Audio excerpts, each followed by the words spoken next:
Bueno, pues hoy vamos a ver el capítulo 2 de Hechos y como ustedes saben, le habíamos quedado pendientes de ver aquí lo que estamos, las divisiones que les había yo comentado. ¿Se acuerdan? Aquí están las divisiones. Pedro, habíamos dicho, podemos dividirlo entre Pedro y Pablo, o sea, los personajes, las personas, que generalmente se hace una división entre Pedro, que son los primeros capítulos, y luego el apóstol Pablo, que es el que prácticamente se divide en dos. Por eso dice la gente, ¿por qué le ponen Hechos de los Apóstoles? Si nada más son dos apóstoles de lo que prácticamente habla, ¿verdad? Y también dijimos que podíamos dividirlo en el sentido geográfico, es decir, Judea, Samaria y hasta lo último de la tierra. Y eso ya lo vimos con los versículos y capítulos la clase pasada. Pero dijimos que había una división más importante. Y esta división se divide en 5 secciones. Y es una división que nos introduce a un nuevo personaje. Y ese es el personaje más importante. Porque vamos a ver que en estas 5 secciones siempre hay una frase, hay algo que nos dice, fíjense, que estamos viendo cómo la iglesia crecía y se multiplicaba. Y en cada una de estas partes, y ahí están los capítulos y los versículos, lo voy a poner un poquito para acá para que lo puedan ver. Es que ahorita está en espejo. Bueno, entonces, fíjense, en cada una de estas partes vamos a ver que dice más o menos lo mismo. Y crecía la palabra del Señor y el número de los discípulos se aumentaba grandemente, se multiplicaba grandemente en Jerusalén y en todas las partes. Primero estamos hablando de los judíos en Jerusalén, porque acuérdense que la primera, el Pentecostés, era de los judíos. Ahorita vamos a ver por qué estamos hablando de esto.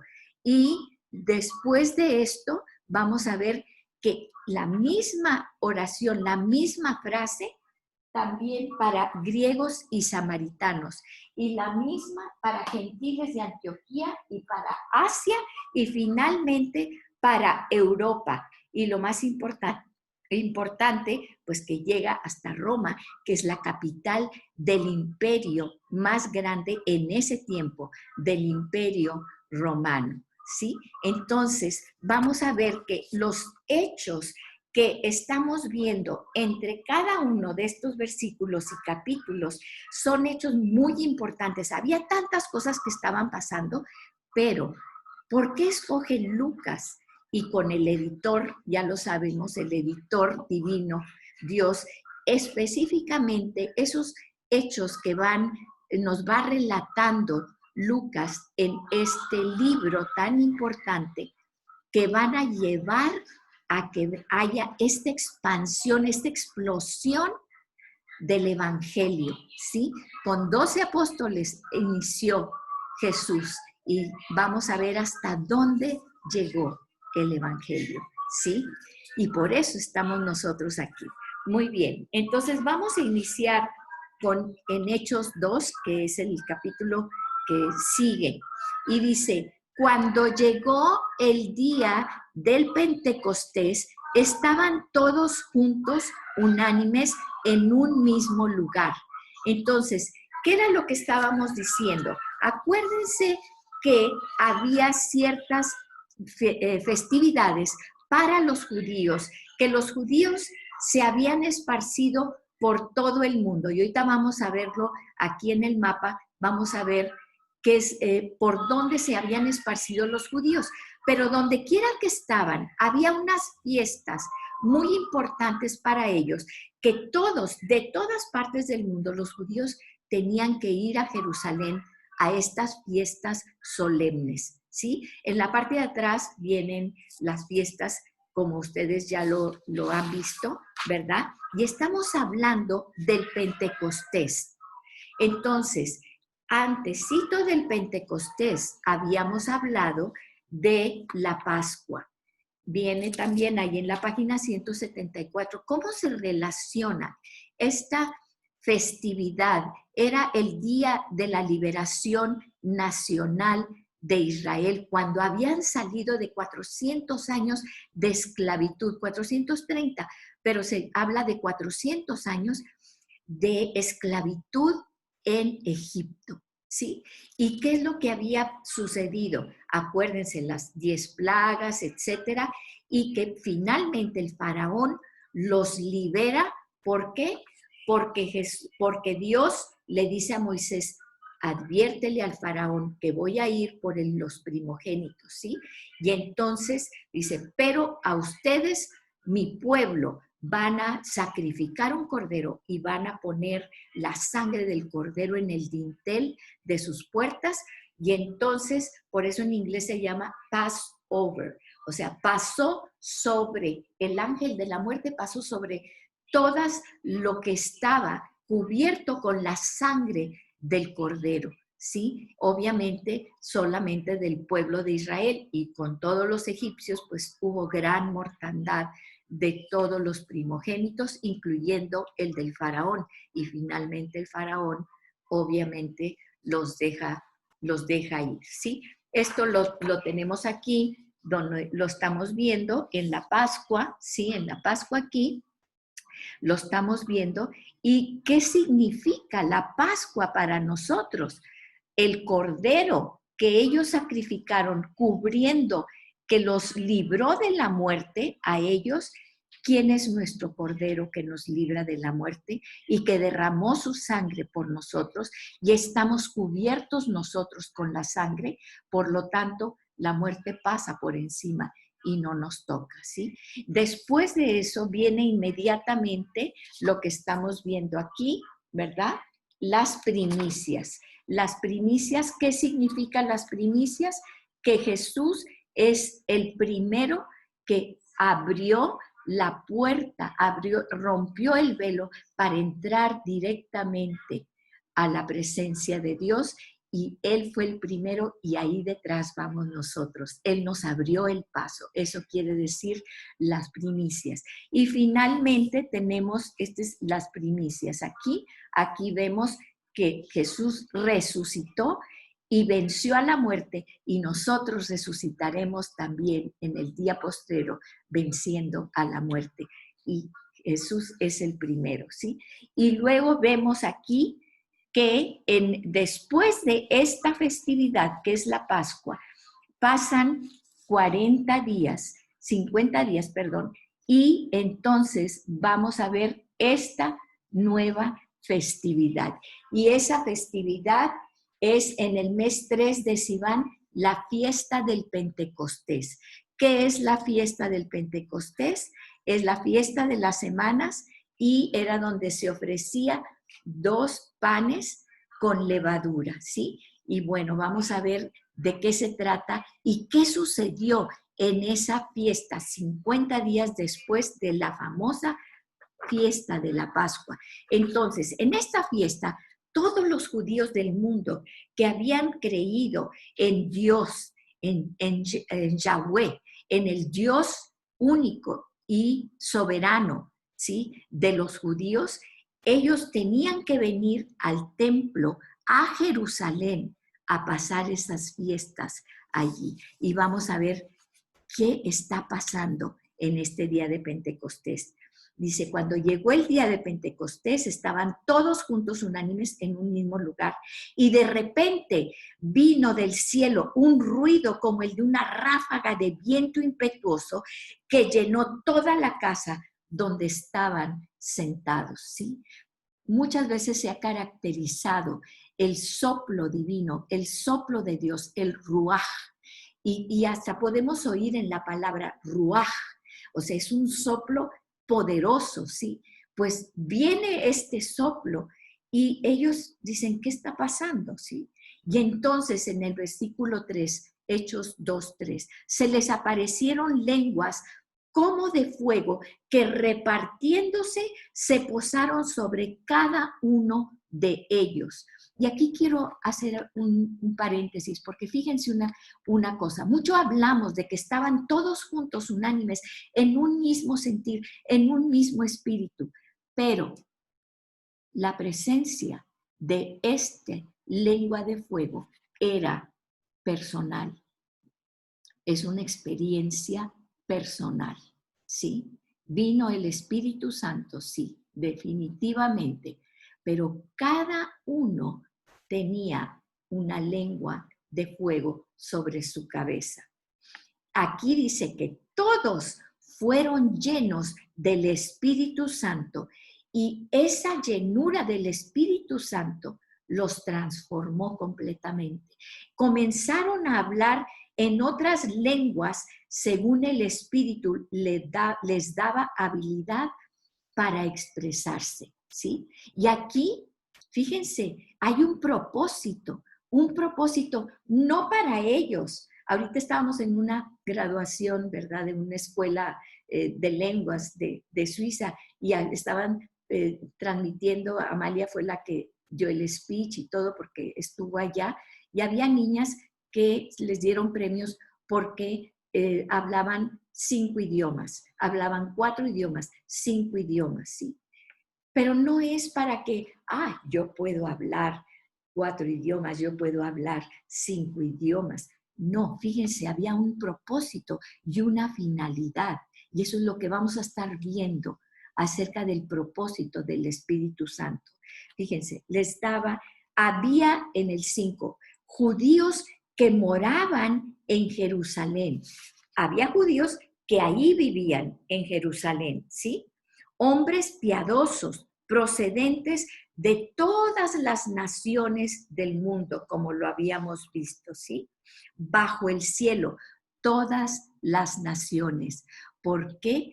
Porque el Evangelio es para todos, porque eso fue el propósito de Dios desde un principio y lo vamos a ver. Al ocurrir este estruendo, la multitud se juntó y estaban desconcertados porque cada uno los oía hablar en su propia lengua. Y vamos a ver por qué. Y no era así de que, bueno, pues aquí tengo el vecino país de Estados Unidos y pues ahí le hago más o menos al inglés.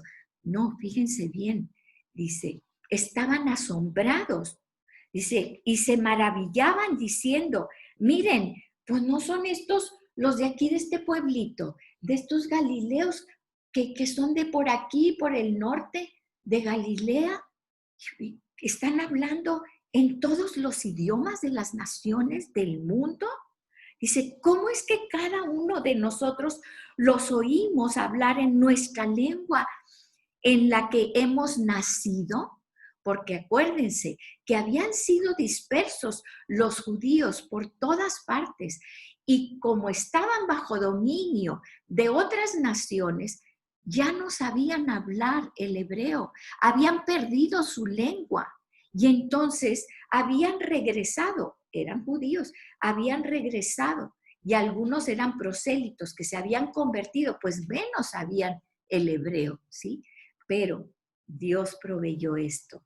Fíjense, dice, partos, medos y elamitas, ¿sí? Habitantes de Mesopotamia. Y aquí vamos a ver en este mapa que tenemos aquí, ¿de qué estamos hablando? Fíjense lo que está diciendo. Todo esta es el área. ¿Se acuerdan de los medopersas? Ya los habíamos estudiado. No se oye, Amalia. ¿No se oye? A ver. Sí se escucha. ¿Sí? Sí, a veces se va un poquito chéquenle ustedes sus micrófonos, hermosas. Entonces, gracias. Entonces, partos, medos, ¿sí? Elamitas. Fíjense lo que estaba diciendo aquí, elamitas, habitantes de Mesopotamia. ¿Se acuerdan que ya vimos qué es Mesopotamia? Lo que es Irán, Irak, ahorita entre el río Tigris y el río Éufrates. Esa es Mesopotamia. Estamos hablando de estas áreas, Irak, Irán, ¿sí? Acuérdense. Y luego decía, Judea y Capadocia. Judea, bueno, obviamente está más para acá. Capadocio, Ponto de Asia, estamos hablando de Asia, ¿sí? Fíjense, de Asia Menor. Frigia y Panfilia, que están más o menos por aquí. Frigia y Panfilia. ¿Y dónde más? Egipto, Libia, ¿sí? África, o sea, toda esta área alrededor del Mediterráneo. Por eso decían el Mediterráneo en la mitad de la tierra, porque esto era el mundo conocido en aquel entonces. Fíjense, hasta Etiopía estamos hablando de Roma, Roma es Europa, o sea, el área de Europa, el área de Asia, la Mesopotamia, inclusive vamos a ver que Tomás llega hasta la India. Recuerdo cuando estábamos allá, que fuimos a una cuestión de misiones y nos llevaron a la iglesia en donde, bueno, supuestamente estaba enterrado Tomás, el apóstol Tomás, ¿se acuerdan? Ver para creer. Bueno, pues allí hasta acá, hasta la India, dice, alrededor de Cirene, viajeros de Roma, estamos hablando de Europa. Tanto judíos como prosélitos. ¿Quiénes eran los prosélitos? Los gentiles que estaban convertidos al judaísmo. Menos iban a saber ellos el hebreo, ¿sí? Y de todas esas partes, de lo que era el mundo conocido hasta entonces, todas esas personas había allí en ese momento en Jerusalén. Y por medio del Espíritu Santo les estaban hablando en su idioma. ¿Y por qué? Porque les estaban presentando algo muy poderoso que iba a cambiar sus vidas. Era cuestión de vida o muerte para ellos. Y obviamente cuando regresaran a sus países, a sus naciones, ellos iban a llevar este fuego con ellos, ¿sí? Dice, cretenses y árabes. Estamos hablando toda la península arábiga, ¿sí? Toda Arabia también. Dice, los oímos hablar en nuestros propios idiomas. En nuestros propios idiomas, ¿pero de qué? ¿De qué estaban hablando ellos? ¿Sí? Estaban dando cátedra o qué estaban, de las maravillas de Dios. Siempre vas a encontrar ese propósito, ¿sí? Porque los dones del Espíritu son no para que tú digas, ay, pues qué bueno, mira, tengo esto, tengo lo otro, sé mucho o esto, lo otro. Es para los demás, porque estaban hablando de las maravillas de Dios, ¿sí? 12, Hechos 2:12. Todos estaban asombrados y perplejos, diciéndose unos a otros, ¿qué quiere decir esto? ¿Qué está pasando? Sí. Pero otros se burlaban, siempre va a haber. Ya lo dijimos, estamos en una lucha constante. Pero otros se burlaban y decían, están borrachos. ¿Y quién se va a parar? Ese Pedro, ¿verdad? Que antes de este poderoso momento había negado 3 veces a Jesús, ¿sí? Pues este Pedro se levanta en medio de ellos y dice, entonces Pedro, Dios usa tu personalidad tal como eres, pero para Él, para su gran propósito. Dice, entonces Pedro, poniéndose en pie con los 11 apóstoles, alzó la voz y les declaró. Yo me imagino que Pedro era un hombre, un pescador de esos que imponían con una voz así grave, de esos que tú dices se tragó el micrófono, ¿verdad? Dice, hombres de Judea y todos los que viven en Jerusalén, sea esto de su conocimiento y presten atención a mis palabras, ¿sí? Entonces la multitud se cayó porque todos estaban asustados, asombrados, ¿qué estaba pasando? ¿Sí? Y empezaban a burlarse, entonces se para. Dice, porque estos, incluyéndose él, no están borrachos como ustedes suponen, pues apenas es la hora tercera, eran las 9 de la mañana, ¿sí? Pues las cantinas todavía no abrían a esa hora, entonces, ¿cómo? Sino que esto es lo que fue dicho por medio del profeta Joel. Él estaba hablándoles a judíos, por lo tanto, él citó la Torá, él citó la palabra de Dios, porque ellos conocían la palabra de Dios. Y entonces, sino que esto es lo que fue dicho por medio del profeta Joel. Y sucederá que en los últimos días, dice Dios, y aquí está hablando, dice, no estoy hablando yo, no lo estoy diciendo yo, Pedro, dice Dios que derramaré de mi espíritu sobre toda carne, y sus hijos y sus hijas profetizarán, sus jóvenes verán visiones y sus ancianos soñarán sueños. Y aquí siempre hay que marcar el tiempo. Vamos a ver esta frase que se repite. En los últimos días, en los últimos tiempos, dice el Señor, todo lo que va a pasar en los últimos días, ¿sí? Y aún sobre mis siervos y sobre mis siervas derramaré de mi espíritu en esos días y profetizarán. Y mostraré prodigios arriba en el cielo y señales abajo en la tierra. ¿Qué estaba hablando señales abajo en la tierra? Porque los discípulos estaban haciendo milagros y de eso estaba hablando. Son señales, pero ¿señales de qué? Dice, sangre, fuego y columna de humo.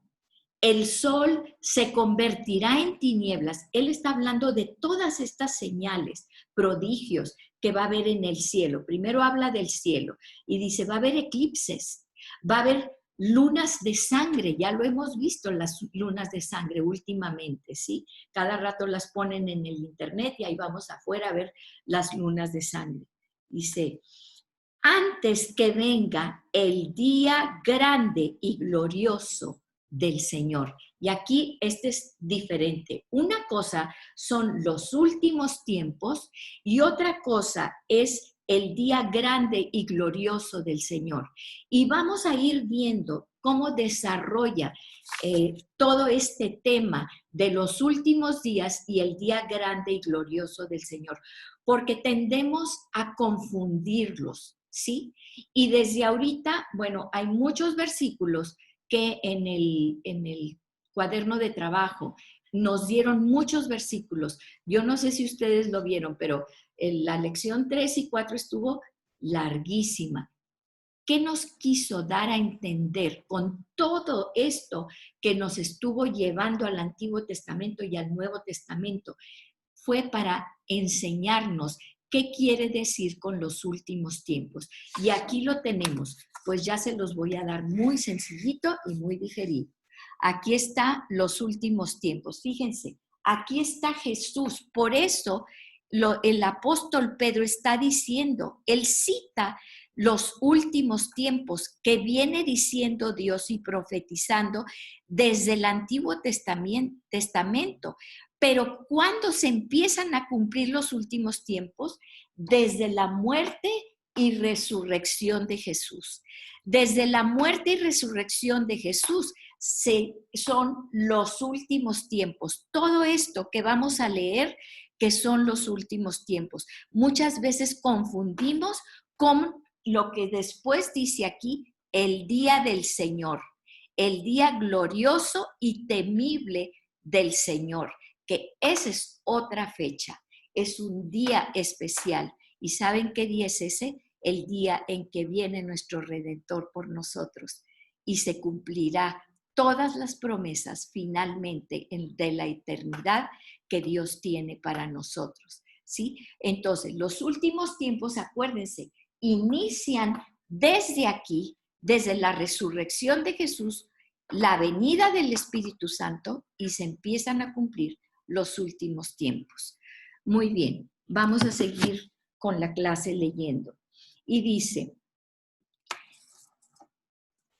y sucederá, ¿y para qué está hablando Pedro de todo esto? Por eso a veces el libro de Hechos se le llama el quinto evangelio, porque todo está centrado alrededor de este versículo y subráyenlo si tienen en su Biblia o en su material, ¿sí? Hechos 2:21, porque este es el meollo de todo. Y sucederá que todo aquel, está hablando todo aquel, porque muchos estaban oyendo hablar y a lo mejor eran judíos o no judíos, no sabemos, ¿sí? Claro, les estaba hablando a los judíos porque estaba citando la Torá que ellos ya conocían. Pero fíjense, dice, y sucederá que todo aquel que invoque el nombre del Señor será salvo, porque esa es lo que Pedro estaba haciendo, estaba presentando a Jesús, al Salvador, la salvación personal para cada uno de los que estaban allí. Dice el 22, y luego dice, hombres de Israel, escuchen estas palabras, porque la gente decía, ¿cómo? ¿Por qué vamos a invocar el nombre de Jesús y vamos a ser salvos? Entonces, aquí Pedro toma la palabra nuevamente y presenta el nombre de Jesús, porque así eso es lo que tenemos que hacer siempre, ¿sí? Porque en Él es el nombre dado a los hombres y el único en el cual hay salvación. Nos lo repite desde Génesis hasta Apocalipsis. Y dice, hombres de Israel, escuchen estas palabras. Jesús, el Nazareno, dice, varón confirmado por Dios. ¿Por qué confirmado? Porque acuérdense, cuando vino Juan el Bautista, que viene y entonces lo bautiza y se oye esa voz del cielo que dice, este es mi Hijo amado en quien tengo complacencia. Es el Hijo de Dios por la misma palabra de Dios y confirma bajando esa paloma. Algunos vieron una paloma, otros oyeron una voz, ¿sí? Viene el Espíritu Santo también sobre Jesús. Dice, confirmado por Dios entre ustedes, o sea, ustedes lo vieron, ustedes fueron testigos, con milagros, vieron sus prodigios, vieron sus señales, que Dios, pero ¿quién las hizo? ¿Se acuerdan lo que decíamos? Jesús solamente siempre decía, yo solo hago lo que veo que mi Padre hace. No soy solo, no me mando solo. Dice, señales que Dios hizo en medio de ustedes a través de Él. Pedro sabía muy bien cómo estaba la jerarquía. No era Pedro el que estaba haciendo los milagros. Y dice, hasta Jesús es el Dios poderoso, soberano, porque todos conocían quién era Dios. Todos sabían quién era Yahweh, ¿sí? Y entonces dice, nuestro Dios, el Dios soberano, todopoderoso, a través de Jesús, ha hecho tales cosas como ustedes mismos lo saben. El 23. Este, está hablando de Jesús de Nazaret, este fue entregado, pero ¿por qué? Por el plan predeterminado y el previo conocimiento de Dios. O sea, no fueron ustedes y no fue por ustedes que mataron a Jesús, porque era el plan poderoso y soberano de Dios. Y ustedes lo clavaron en una cruz por manos de impíos y lo mataron. Pero era un plan preconcebido, ¿sí? Pero ustedes lo mataron, ¿sí? Pero Dios lo resucitó, poniendo fin a la agonía de la muerte, a los dolores de la muerte. Abatió la muerte con haberlo resucitado, porque Jesús venció a la muerte y Él es la primicia, como lo vimos, es el primero que venciendo la muerte, ahí vamos todos detrás de Él. Dice, puesto que no era posible que él quedara bajo el dominio de ella. ¿De quién? De la muerte. Él no iba a quedar bajo el dominio de la muerte. Dice 25. Porque David dice de él, acuérdense que para los israelitas el rey David fue el máximo rey, porque él fue el que conquistó a los filisteos y que fue una época de oro de Israel. Entonces, aparte, ellos sabían la promesa que en la Torá, que en la Biblia, Dios le había dado a David. Y estaba escuchando a un judío que decía que siempre cuando nace un bebé en Israel, ¿verdad? Entre los judíos, salen cuando ya nacen, ya nació, cuando es hombrecito, dicen, David, David, David, David. Es una costumbre, porque entre ellos, desde siempre, desde la promesa que Dios le había dado a David, que uno de su descendencia iba a sentarse en el trono de Israel, ellos proclaman que ese bebé, que ese hijito, ese nieto, ¿sí? Es David el que se sentará en el trono y devolverá a Israel su potestad, ¿sí? Su reinado. Imagínense qué hermosa tradición y qué bueno, porque se acuerdan que hay una promesa de Dios que va a venir del linaje de David, uno que se sentará en el trono de Israel por siempre y siempre y siempre. ¿Y a quién se refiere esta profecía? Pues vamos a ver. Dice, porque David dice de él, o sea, de Jesús, veía siempre al Señor en mi presencia. En ese entonces no estaba Jesús, imagínense, claro que no estaba, pero era la promesa. Ellos creían en esa promesa y se veía siempre al Señor. Acuérdense que David tenía un corazón conforme al de Dios, sí, y lo amaba, Dios lo amaba y le perdonó muchas cosas, igual que a nosotros nos perdona, pero también obró justicia con él, porque los pecados de David, él los pagó muy caros, y después lo veremos, dice. Veía siempre al Señor en mi presencia, pues está a mi diestra para que yo no sea sacudido, sí, a mi derecha, por lo cual mi corazón se alegró y mi lengua se regocijó, y aún hasta mi carne descansará en esperanza.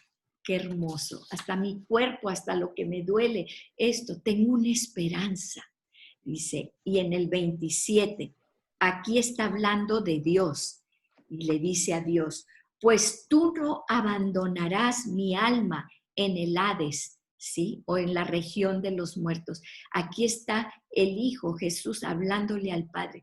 Tú no me vas a abandonar, Padre, en mi alma en el Hades, ni permitirás que tu santo, está hablando de Jesús, que tu santo vea corrupción. ¿Qué quiere decir?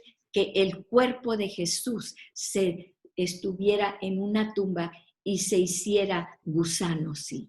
Todos los demás, hay grandes líderes, ha habido grandes pensadores, grandes líderes, sí, en esta tierra y en este mundo, y muchas veces son venerados, pero todos esos líderes tienen su tumba y van y dicen, aquí está la tumba de este gran personaje, aquí está la tumba de este, del otro. Todos fueron carcomidos porque todos tenían un cuerpo de carne. El único que resucitó con un cuerpo glorificado fue Jesús. Entonces dice, tú no permitirás que ese cuerpo de Jesús, por eso la única tumba que vas y visitas, que no hay nada, está vacía, es la tumba de Jesús. No verás, no permitirás que tu santo, su cuerpo, se corrompa, vea corrupción. Me has hecho conocer los caminos de la vida y me llenarás de gozo en tu presencia, ¿sí? En tu presencia hay plenitud de gozo. Él vino a restaurarnos el gozo. Mucha gente estaba leyendo unos libros en busca de la felicidad y unas pláticas que dieron y que en busca de la felicidad y cómo ser felices y cómo puedes ser felices. No estamos aquí para ser felices. Estamos aquí para recuperar esa maravillosa y portentosa y amorosa relación con nuestro Dios y para ser portavoces. Y ahí está nuestra felicidad. La felicidad no es algo que puedas comprar, que puedas buscar. ¿Qué es la felicidad? ¿Qué es para ti la felicidad? Es diferente para mí. ¿Cómo me puedes tú decir cómo buscar la felicidad si para ti la felicidad es diferente que para mí y para cada uno de nosotros? ¿Sí? Porque la felicidad es la plenitud de Dios en nosotros. Entonces, dice, me llenarás de gozo con tu presencia. El gozo es esa felicidad interna, poderosa, que hacía que el apóstol Pablo en la mazmorra más horrible, todo latillado, cantara alabanzas a Dios. Y eso abre puertas, cadenas, rompe cadenas. 29. Hermanos, del patriarca David les puedo decir con franqueza que murió y fue sepultado, y su sepulcro está entre nosotros hasta el día de hoy, ¿verdad? Ahí está enterrado, y ahí están sus huesitos, y ahí está su cuerpo corrompido, ¿sí? Pero siendo profeta, él, y sabiendo que Dios le había jurado sentar a uno de sus descendientes en su trono, él miró al futuro y habló de la resurrección de Cristo, el Mesías, que ni fue abandonado en el Hades, él no se quedó ahí en el Hades, en la región de los muertos, ni su carne sufrió corrupción. Entonces aquí está diciendo, ¿quién es ese que se sentará en el trono? Pues es Jesús, porque es el Mesías prometido, porque cumple todos los requisitos de la promesa que Dios le había dado a David, ¿sí? Y David ciertamente murió, ya están, y su cuerpo se corrompió, pero él sabía y él veía al futuro y estaba hablando de este mismo Jesús que Dios resucitó, que no iba a tener corrupción de cuerpo.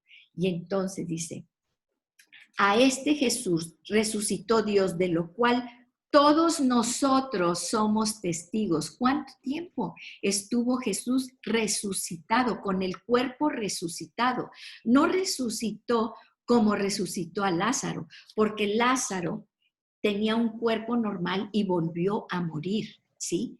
Pero Jesús resucitó con un cuerpo glorificado. Él pasaba, ¿se acuerdan lo que platicábamos? Él pasaba por las paredes, él se aparecía y se desaparecía, pero era un cuerpo que inclusive le dijo a Tomás, mete tus dedos en mis llagas, ¿sí?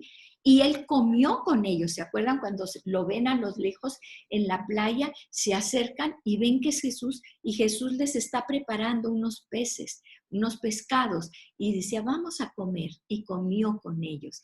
Y Jesús estaba comiendo, ¿sí? Pues ese cuerpo que no entendemos cómo puede ser un cuerpo glorificado, ese lo vamos a tener nosotros, es promesa. Y eso es de lo que está hablando aquí. Y dice, sepa pues, estoy en el 2:36, sepa pues con certeza toda la casa de Israel, que a este Jesús a quienes ustedes crucificaron, Dios lo ha hecho Señor y Cristo.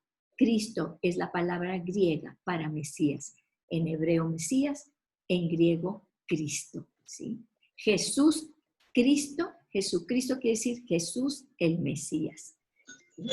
Entonces, ¿qué sucede cuando están escuchando todo esto? Entonces empiezan, dice, al oír esto, conmovidos profundamente, dijeron a Pedro y a los demás apóstoles, hermanos, ¿qué haremos? ¿Sí? Entonces, y todo esto que nos están diciendo, ¿qué tenemos que hacer? ¿Sí? Dice, fíjense, conmovidos, al oír esto, conmovidos. ¿Qué es lo que está diciendo? Está diciendo que conmovidos, la palabra es katán y katanizomai, katán y somai. Y se lo van a tener que escribir porque si se los deletreo, aquí están.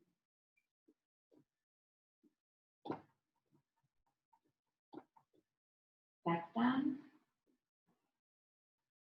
y S-S-O-mai. Katán y somai. Dice katán y somai. ¿Qué quiere decir esto? No era una cosa de la mente, estaban conmovidos. ¿Conmovidos qué quiere decir? Estaban traspasados, traspasar con dolor. Dice, dolor en la mente, conmovidos. Dice, conmoverla con vehemencia, causar dolor. Entonces, ellos estaban traspasados por algo, por lo que Pedro estaba diciendo de Jesús. Y esto no era una cosa de mente, no era una cosa nada más de que los voy a convencer. Había una fuerza poderosa que estaba actuando sobre sus mentes y sobre sus corazones. Y entonces dice, cuando ellos les dicen todos conmovidos, dice, ¿qué haremos? Entonces Pedro les dijo, arrepiéntanse y sean bautizados cada uno de ustedes en el nombre de Jesucristo para perdón de pecados y recibirán el don del Espíritu Santo. Y aquí vemos los pasos que tenemos que tener, o sea, lo tenían muy claro ellos. Primero que todo, había que arrepentirse, pero no es arrepentirse como muchas veces nosotros, ay, me arrepiento de haber comido, rompí la dieta, o ay, me arrepiento de haber tomado eso y ahora la gente me van a descubrir y esa es la angustia que te da. Pero una cosa es arrepentimiento y otra cosa es remordimiento. Es muy diferente, hermosas. Y entonces, fíjense, ¿qué quiere decir arrepentirse? Metanoia, así como se escucha, metanoia. Metanoia quiere decir volverse, literalmente, es cambiar de modo de pensar o de ser. Y más literal, la palabra te lo dice, metanoia, cambiar la meta. ¿Qué quiere decir? Mi meta es ir para acá y quiero ganar mucho dinero, quiero tener éxito, quiero hacer esto, quiero hacer lo otro, ¿sí? Nada de malo con eso, está perfecto. Nada más que esa es tu meta, ¿sí? Y vas a hacer todo lo que sea, aplastar a quien sea, mentir, hacer lo que sea por esa meta, ¿sí? Entonces depende de cómo camines el camino. Pero metanoia, arrepentirse, es volverte.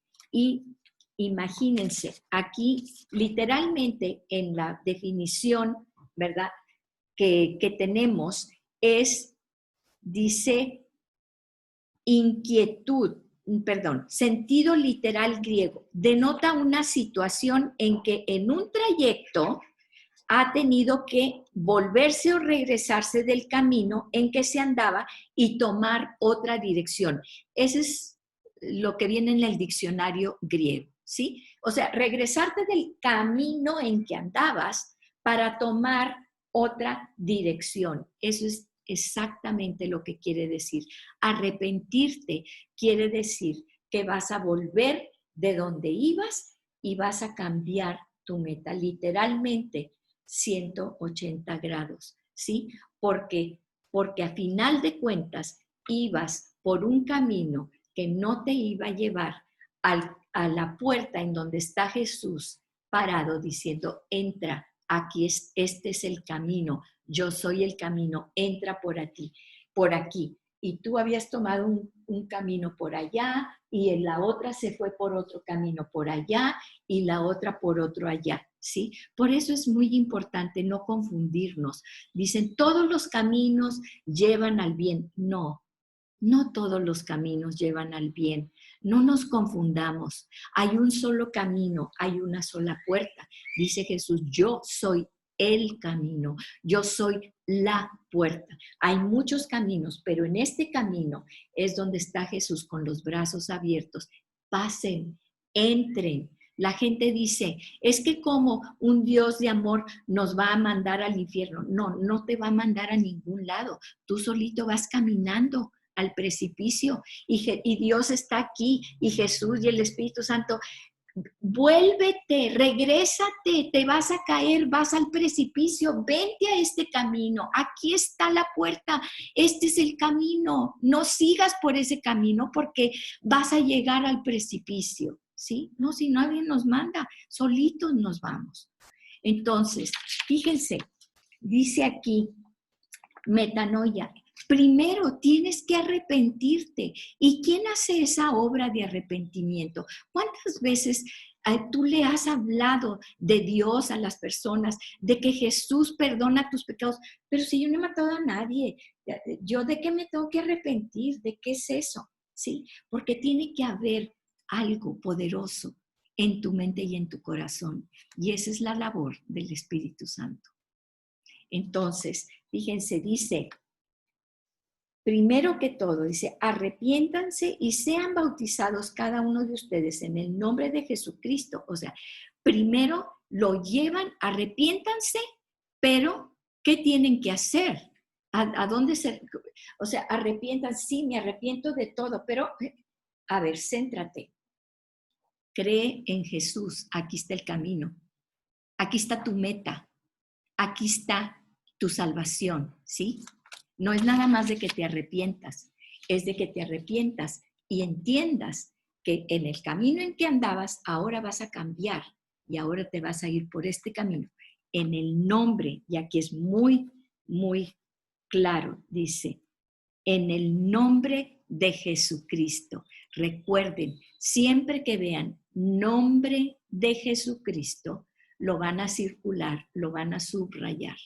En el nombre de Jesucristo, para perdón de sus pecados. Es el único que te puede perdonar, porque es el único Cordero perfecto que pagó por ti.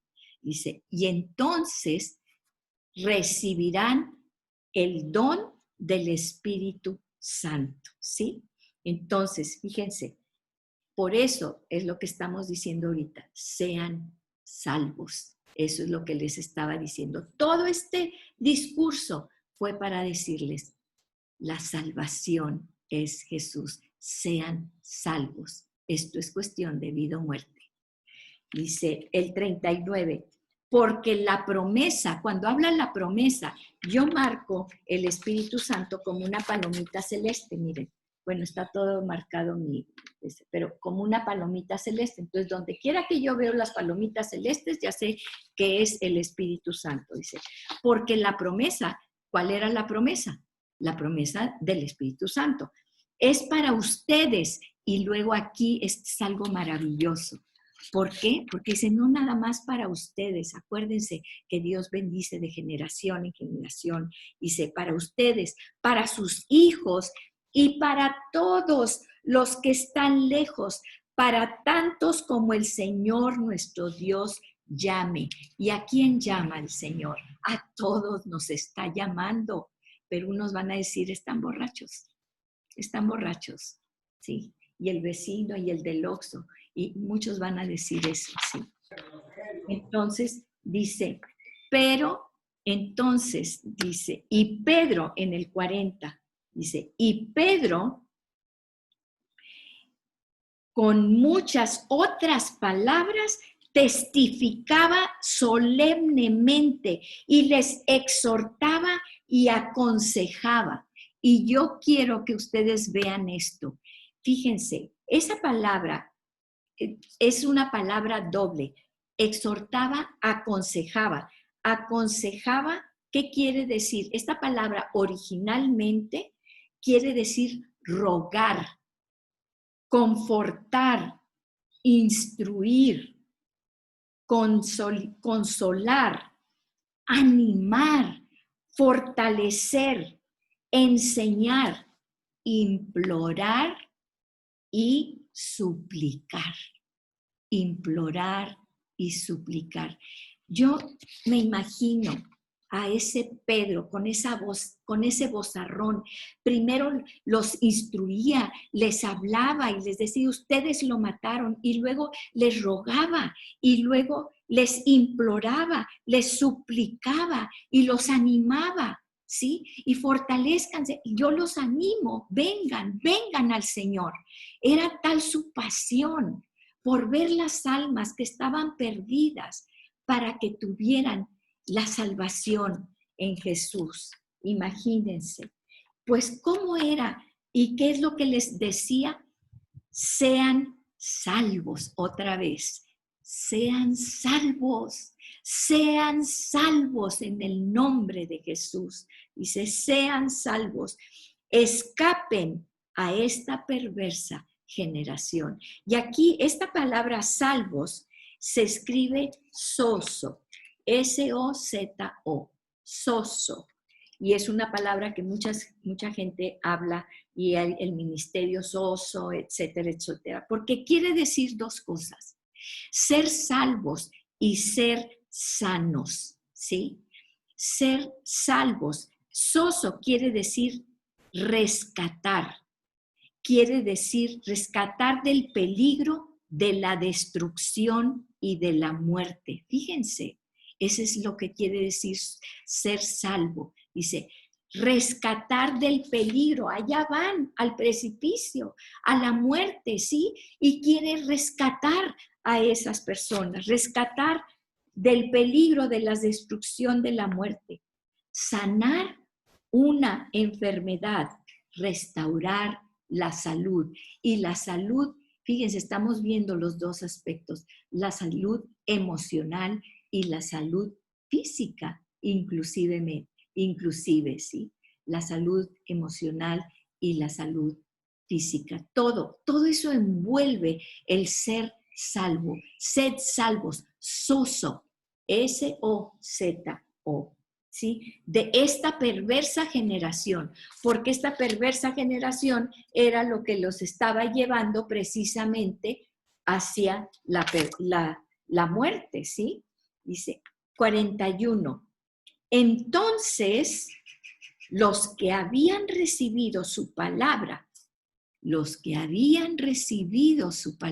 a todos les habló y él les dijo, esto no es nada más para ustedes, es para sus hijos y para todos los que están lejos, y ustedes van a llevar esta palabra, ¿sí?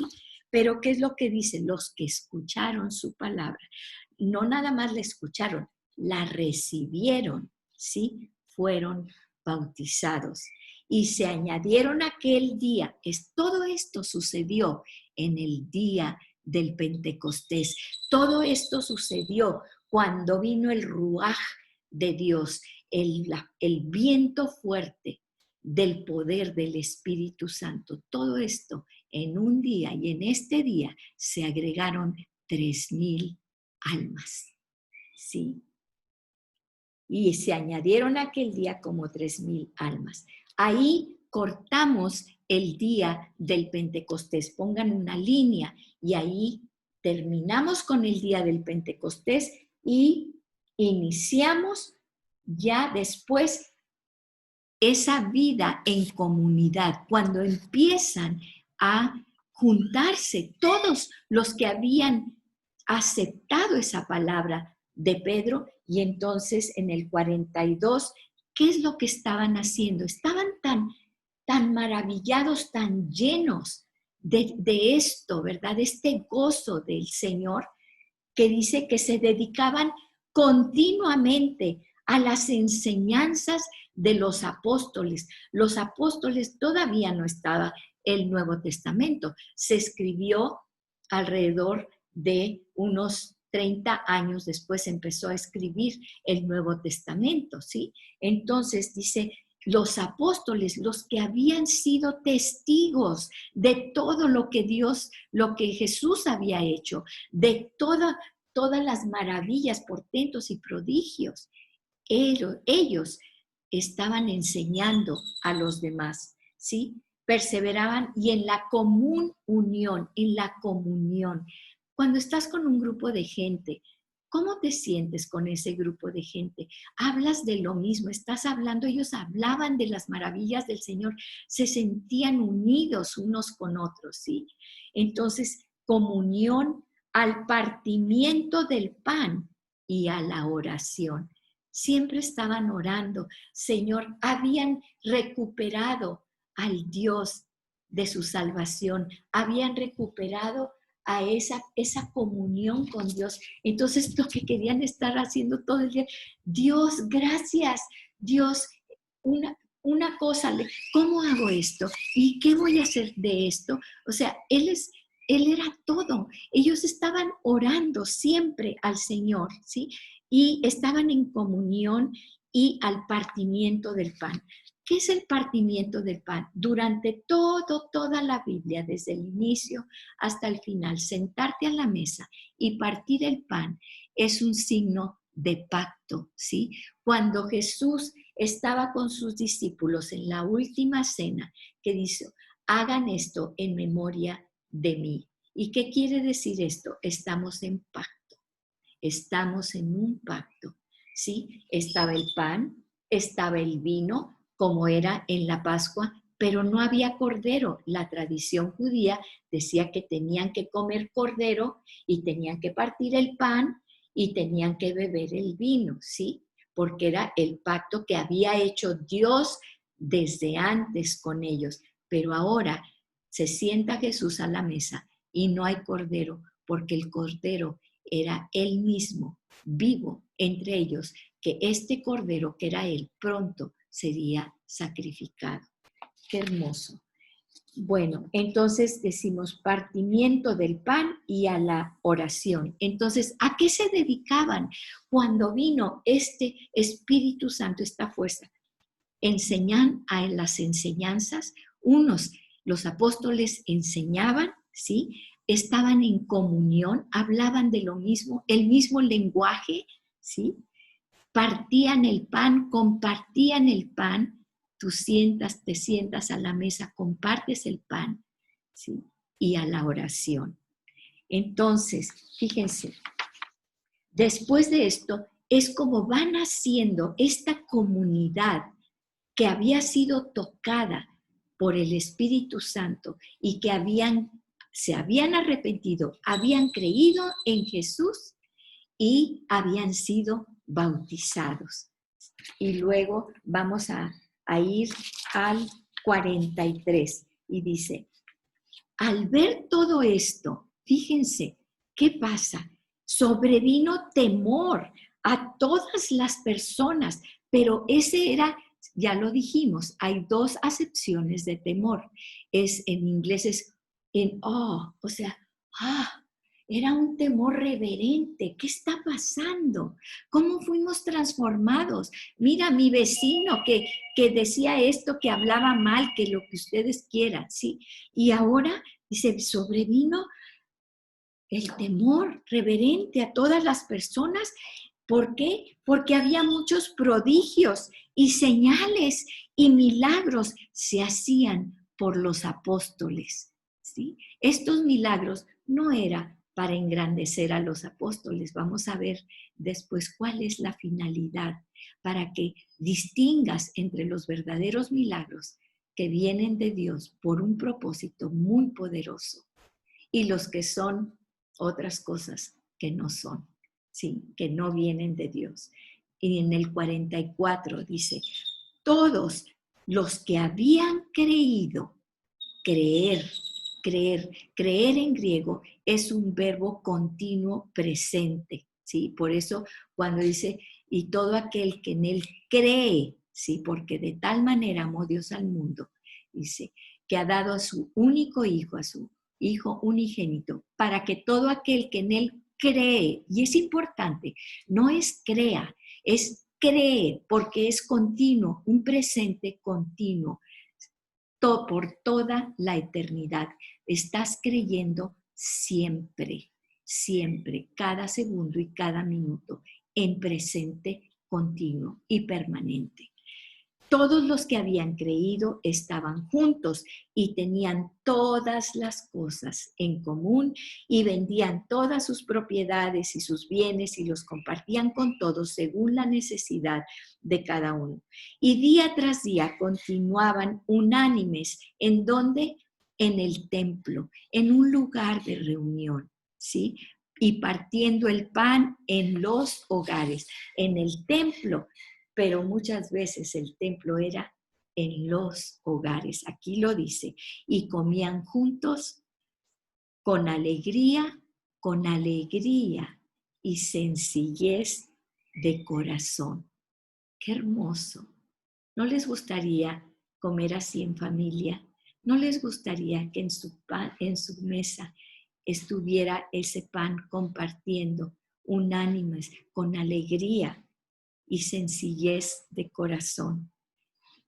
¿Y qué estaban haciendo? Alabando a Dios. Gracias, Dios, porque esto que comemos, porque todo lo que tenemos proviene de ti. Pero lo más importante, estamos aquí por un tiempo, pero nos has abierto la eternidad, nos has abierto la salvación a través de tu Hijo.